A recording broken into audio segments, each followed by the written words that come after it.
Hello students, today we will continue with human circulatory system. In human circulatory system,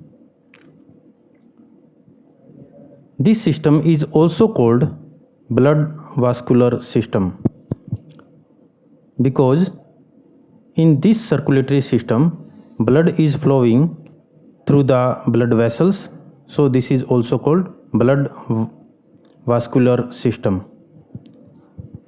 Vascular word is for vessels, so this is also called blood vascular system. This system consists of muscular chambered heart, a network of closed branching blood vessels and blood. And basically there are three parts of the circulatory system. One is heart, which is pumping the blood. Second are the blood vessels through which blood is flowing, and third one is blood.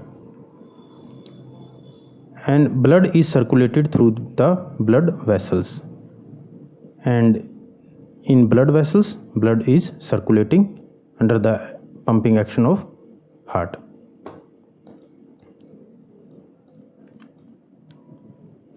Heart is mesodermally derived organ. Students, as you know, a human embryo has three germ layers. So the outer one is called ectoderm. The innermost is known as endoderm, whereas the intermediate is known as mesoderm. So this heart is derived from intermediate layer of the human embryo. So heart is derived from mesoderm. And to differentiate which structures are derived from which layer, you can see this image. Here you can see from the outermost layer skin cells and the brain neurons as well as the pigment cells. They are derived from the ectoderm. From intermediate layer, cardiac muscles, skeletal muscles, kidney tubules, red blood cells as well as smooth muscle cells of the gut, they are derived. Whereas from the innermost layer of human embryo, lung cells, thyroid cells as well as pancreatic cells, they are derived from the innermost layer or endoderm. So here you have to just remember that heart is derived from intermediate layer mesoderm.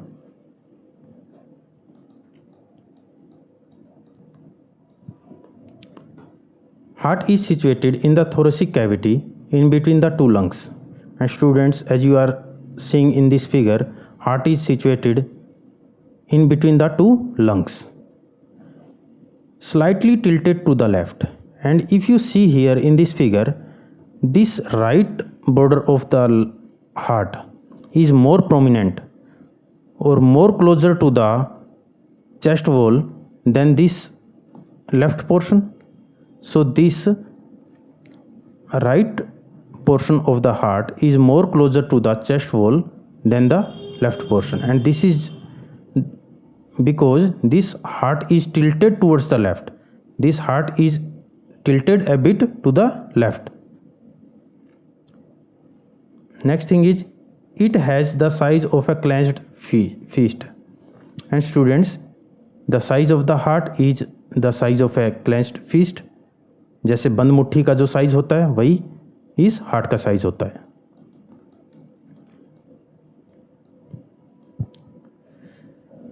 Heart is protected by a double-walled membranous bag, pericardium, enclosing the pericardial fluid. Students, heart is covered by a double-layered protective membrane, which is called pericardium. This blue color is pericardium, and there are further two layers of this protective membrane. The innermost layer is called visceral pericardium, which is attached to the heart, and the outermost layer is called the parietal pericardium. And in between these two layers there is a fluid which is called as pericardial fluid. So pericardium has basically three parts: inner layer, visceral pericardium, outer layer, parietal pericardium, and a fluid in between these two layers called the pericardial fluid. So this pericardium is protecting the heart.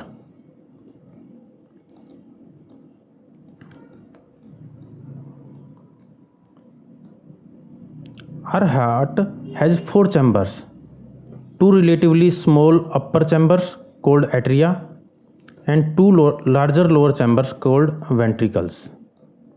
Students, as you are seeing, there are four chambers in our heart: two atria, right atrium, left atrium, two ventricles, right ventricle, left ventricle. The ventricle size is larger than the atrium size. So atrium are smaller chambers, ventricles are larger chambers.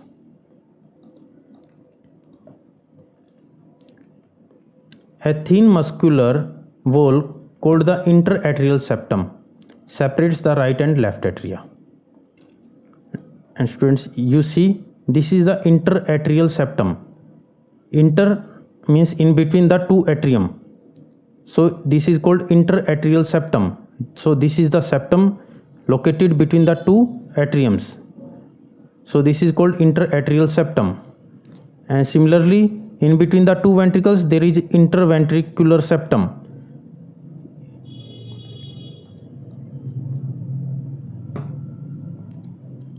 Whereas a thick walled interventricular septum separates the left and right ventricles. And students, you can see that the thickness of this interventricular septum is more than the interatrial septum. So interatrial septum is thin, interventricular septum is thick.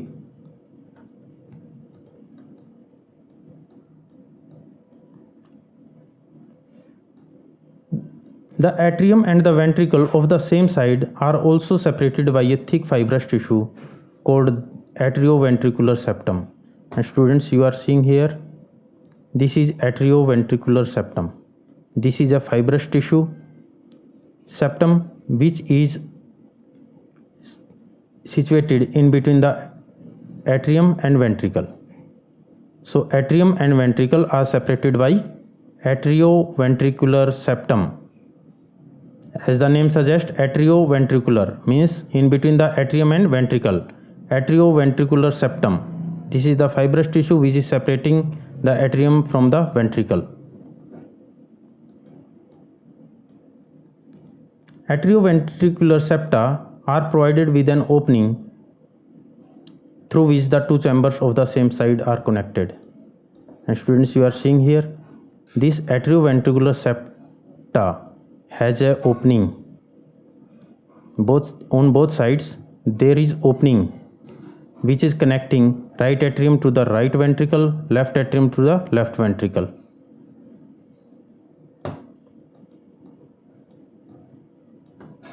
The opening between the right atrium and the right ventricle is guarded by a valve formed of three muscular flaps, the tricuspid valve. And students, if you will see, this opening is known as tricuspid valve because this is made up of three flaps. Because of three flaps, it is known as tri for three cusps. Cusp means flap. It is made up of three flaps. So the valve guarding this opening is called as tricuspid valve, whereas the valve guarding this opening is known as bicuspid valve because it is made up of two flaps. And you know the role of valve. Valve will prevent the backward flow of blood from ventricle to atrium. It will only allow the passage of blood from atrium to the ventricle. So these openings, these atrioventricular openings are guarded by valves. The right is tricuspid valve and the left is bicuspid valve.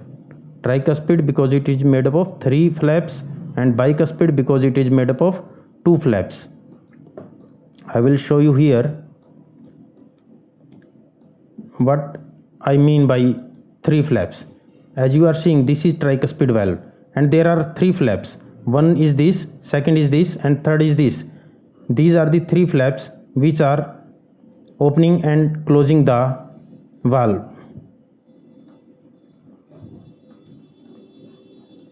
whereas the bicuspid valve is made up of only two flaps. As you are seeing, this is one flap, this is second flap. These are the two flaps which are opening and closing. So this is known as bicuspid valve, whereas that is known as tricuspid valve.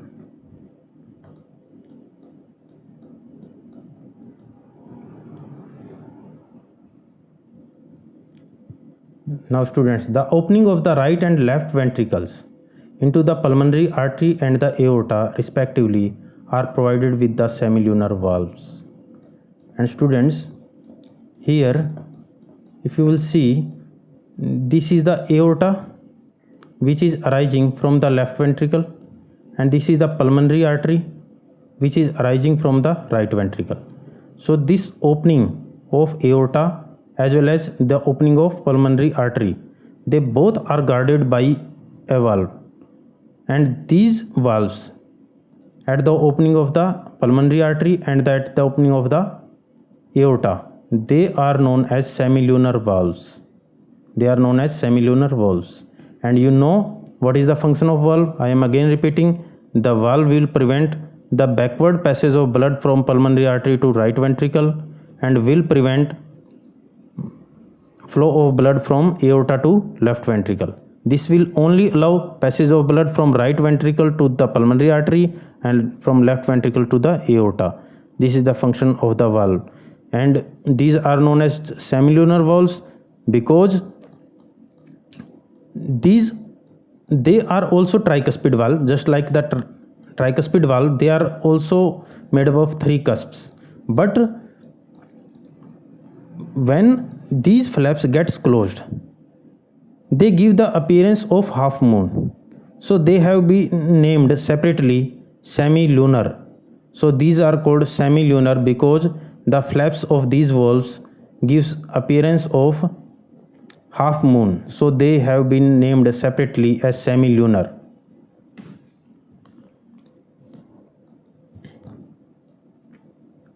So these valves prevent any backward flow. Now students, the entire heart is made up of cardiac muscles. The heart muscle is also known as cardiac muscle. The walls of the ventricles are much thicker than that of the atria. And if you see here in this figure, you will see the walls of this atria are thin and the walls of this ventricle are thick. So walls of atria are thinner than the walls of the ventricles. And why is this so? Because the atria has to push the blood only to the nearby ventricles. So their musculature doesn't develop that much, whereas the ventricles have to push blood to the distant organs, just to the feet, to the arms, to the lungs. So they have to push the blood to the distant organs. So their musculature in the walls gets more developed. So the walls of the ventricles are more thick than the walls of the atrium. And that was the same reason for the thinness of this interatrial septum than the interventricular septum. Interventricular septum was more thick than the interatrial septum.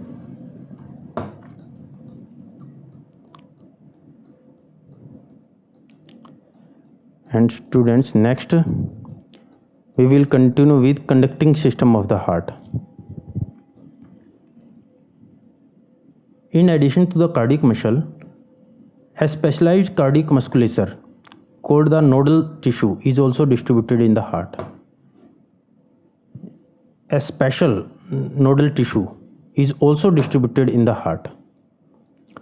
And why is this called nodal tissue? Because this is made up of different nodes like SA node, AV node, and nodes are made up of cells which fire impulses. So this nodal tissue is made up of these nodes, and these nodes are able to generate the impulses. So these nodes are made up of cells that generate the impulses for the contraction of the heart. A patch of this tissue is present in the right upper corner of the right atrium. called the sinoatrial node. And you see a patch of this tissue is present in the right upper corner. This is the right upper corner, this is right end of heart, this is left end of heart, so this is upper end. So right upper corner of heart, a patch of tissue is situated which is called sinoatrial node, SA node. And why is this called SA node? Because this is located in the atrium, so the word atrial, and sinoatrial because it is able to generate the sinus rhythm. The normal rhythm of the heart is due to the generation of impulses from this node. So this is called sinoatrial node because this is responsible for the sinus rhythm, for the normal rhythm of the heart.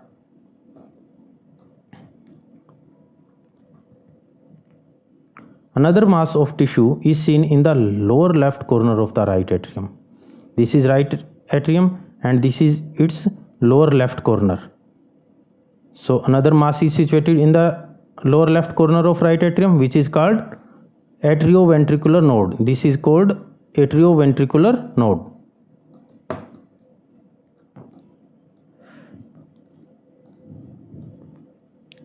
Now a bundle of nodal fibers, atrioventricular bundle, these are the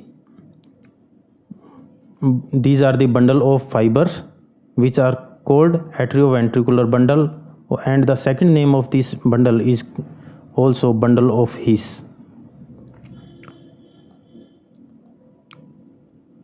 Continues from AV node which passes through the atrioventricular septa, and this AV bundle or bundle of His, this passes through the atrioventricular septa. These are the atrioventricular septa which are separating atrium from the ventricles. So this AV bundle passes through the atrioventricular septum to emerge at the upper portion of the interventricular septum. This is interventricular septum and this is its upper portion. So the bundle of His emerges at the upper portion of the interventricular septum after crossing the atrioventricular septum.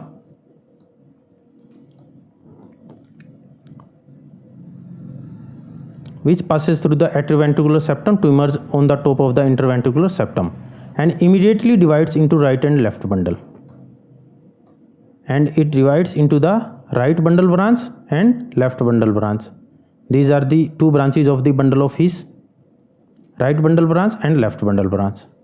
And this right bundle branch will further divide into smaller branches and will lead to the smaller fibers to the ventricles which will be called Purkinje fibers.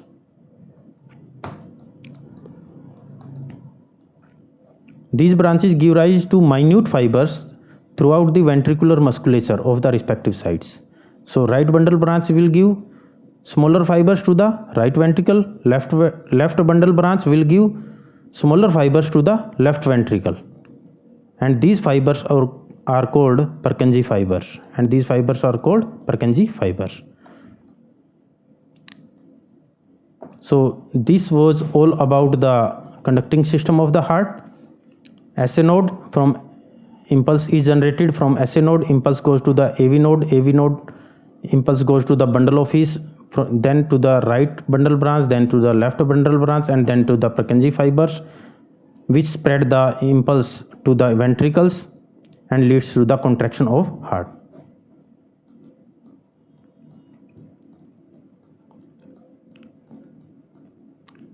Now students, the nodal musculature has the ability to generate action potentials without an external stimuli, that is, it is auto-excitable.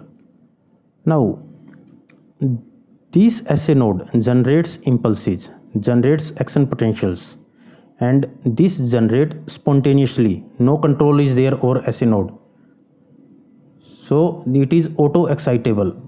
And though AV node is also capable of generating the impulses, whenever the SA node gets damaged, the AV node takes the charge of generating impulses, but the SA node is capable of generating impulses at a rate of 70 to 75 per minute, whereas this AV node is capable of generating impulses only at a rate of 40 to 60 per minute.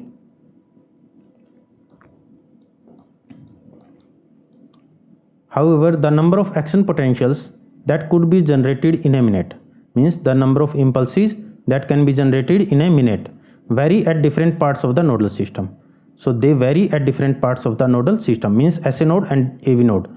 They both vary in generation of impulses. I told you SA node is capable of generating impulses at a rate of 70 to 75 bit impulses per minute, whereas AV node is capable of generating impulses at a rate of 40 to 60 impulses per minute. So they vary. The SA node can generate maximum number of action potentials, that is 70 to 75 impulses per minute, and is responsible for initiating and maintaining the rhythmic contractility of the heart. And under normal conditions, our heart is under the control of this SA node, and so our heart rate is 70 to 75 beats per minute, and the average is 72 beats per minute. But whenever this SA node get damaged, then AV node takes charge of this SA node and is capable of generating impulses, but at a slower rate. So students, this was for today, and if you have any doubts in this lecture, you can mention in the comment section. We will answer you as much as possible. If you want notes of this lecture, you can download from the description box. Thank you.